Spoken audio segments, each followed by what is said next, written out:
Police সপ্তাহ 2026 উপলক্ষে ঐতিহাসিক রাজারবাগ পুলিশ লাইন্সের প্যারেড গ্রাউন্ডে উপস্থিত মন্ত্রী পরিষদের সদস্যবৃন্দ, উপদেষ্টা এবং জাতীয় সংসদের সদস্যবৃন্দ, ইন্সপেক্টর জেনারেল অফ পুলিশ, বিভিন্ন পর্যায়ের পুলিশ কর্মকর্তা ও সদস্যগণ এবং সম্মানিত সুধীমণ্ডলী, আসসালামু আলাইকুম।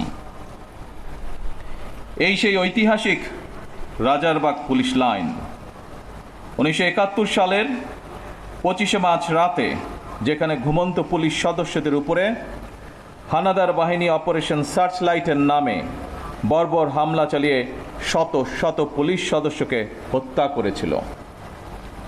আমি আজকের অনুষ্ঠানে প্রথমেই বাংলাদেশের মুক্তিযুদ্ধে পুলিশ শহীদ সকল সদস্যকে শ্রদ্ধা ভরে স্মরণ করছি। শুধুমাত্র স্মরণের মধ্যে দিয়েই আমাদের দায়িত্ব শেষ হয়ে যায় না।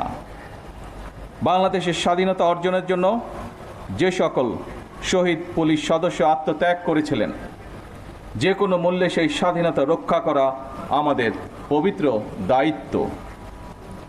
এই বাংলাদেশে আর কোনো ফ্যাসিবাদ স্বৈরাচার যেন পুলিশ সদস্যদেরকে দেশ এবং জনগণের স্বাধীনতার বিরুদ্ধে ব্যবহার করতে সক্ষম না হয়। স্বাধীনতার প্রথম প্রহরেই পুলিশের রক্তে রঞ্জিত এই মাটিতে দাঁড়িয়ে আসুন আজ আমরা আবারও নতুন শপথে অঙ্গীকারবদ্ধ হই। একদিকে বাংলাদেশের স্বাধীনতার পক্ষে চট্টগ্রামে মেজর জিয়ার উই রিভল্ট, অপরদিকে ঢাকায় রাজারবাগ পুলিশের মরণপণ প্রতিরোধ। এরপর স্বাধীনতার লড়াই থেকে বাংলাদেশের স্বাধীনতাকামী মানুষের পিছিয়ে থাকার আর কোনো সুযোগ ছিল না। তবে মুক্তিযুদ্ধকালীন প্রজন্ম থেকে শুরু করে আজ পর্যন্ত, অর্থাৎ মুক্তিযুদ্ধ পরবর্তী প্রজন্ম, আমরা যারা ইতিহাস পড়ে কিংবা বীর মুক্তিযোদ্ধাদের প্রত্যক্ষ অভিজ্ঞতা শুনে মুক্তিযুদ্ধ সম্পর্কে জেনেছি, তাদের মনে মুক্তিযুদ্ধকালীন ইতিহাস নিয়ে এখনও কিছু প্রশ্ন হয়তো রয়েছে। 1971 সালের উত্তাল মার্চে জনগণ যখন স্বাধীনতাকামী মানুষের মনে টান টান উত্তেজনা, এমন পরিস্থিতিতে তৎকালীন পশ্চিম পাকিস্তান থেকে যখন ঢাকায় প্রতিদিন হাজার হাজার সৈন্য জড়ো করা হচ্ছিল, এমন পরিস্থিতিতে সকল পুলিশ সদস্যদেরকে রাজারবাগ পুলিশ লাইন্সে একসঙ্গে জড়ো করে রাখার পেছনে তৎকালীন রাজনৈতিক নেতৃত্বের কী যুক্তি বা কৌশল কাজ করেছিল, বাংলাদেশের স্বাধীনতা এবং মুক্তিযুদ্ধ সম্পর্কে যারা এখনও গবেষণা করছেন, এটি এখন তাদের জন্য একটি গবেষণার বিষয় হতে পারে বলে আমি মনে করি।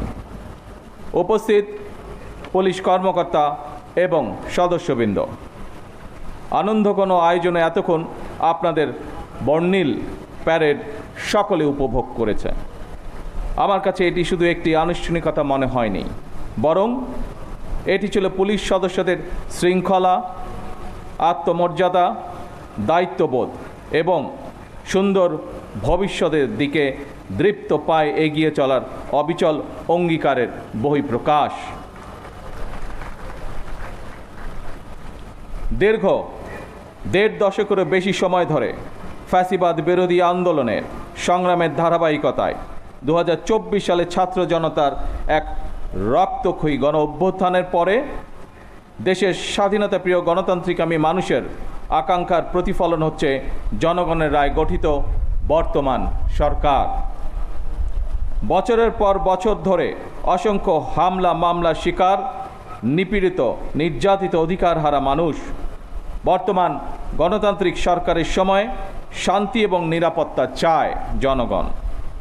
দেশের জনগণের শান্তি এবং নিরাপত্তা নিশ্চিত করা আপনাদের কার্যক্রম, অর্থাৎ পুলিশের ভূমিকার উপরেই সবচেয়ে বেশি নির্ভরশীল।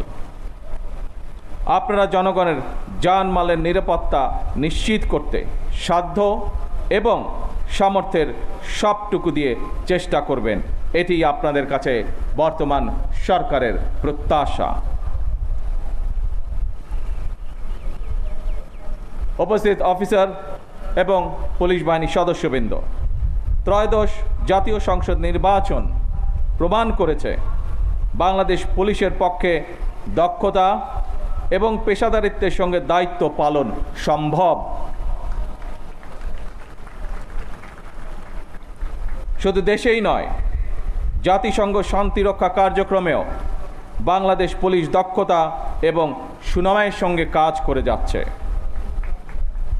বিশ্বের বিভিন্ন দেশে শান্তি প্রতিষ্ঠা, আইন শৃঙ্খলা রক্ষা এবং মানবাধিকার সুরক্ষায় আমাদের পুলিশ সদস্যরা পেশাদারিত্ব, সাহসিকতা ও মানবিকতার উজ্জ্বল দৃষ্টান্ত স্থাপন করেছেন।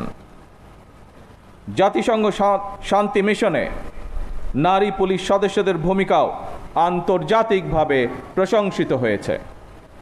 সুতরাং শুধু বিদেশেই নয়, দেশের জনগণের সঙ্গেও পুলিশের মানবিক আচরণ প্রত্যাশিত।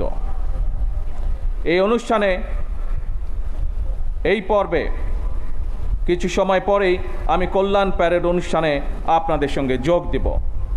সেই অনুষ্ঠানে সারা দেশের পুলিশ কর্মকর্তা এবং সদস্যগণ অনলাইনে যুক্ত থাকবেন।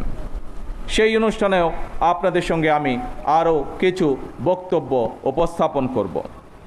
এই প্যারেডে অংশগ্রহণকারী পুলিশ এবং র্যাবের যেসব কর্মকর্তা এবং সদস্যগণ নিজেদের দক্ষতার প্রমাণ রেখেছেন, যারা এমন একটি মনোমুগ্ধকর আয়োজন সুন্দরভাবে সম্পন্ন করেছেন, আপনাদের প্রত্যেককে ধন্যবাদ এবং অভিনন্দন জানাই। বাংলাদেশ পুলিশ সপ্তাহ 2026-এর সার্বিক সাফল্য কামনা করছি। আল্লাহ হাফেজ। বাংলাদেশ জিন্দাবাদ।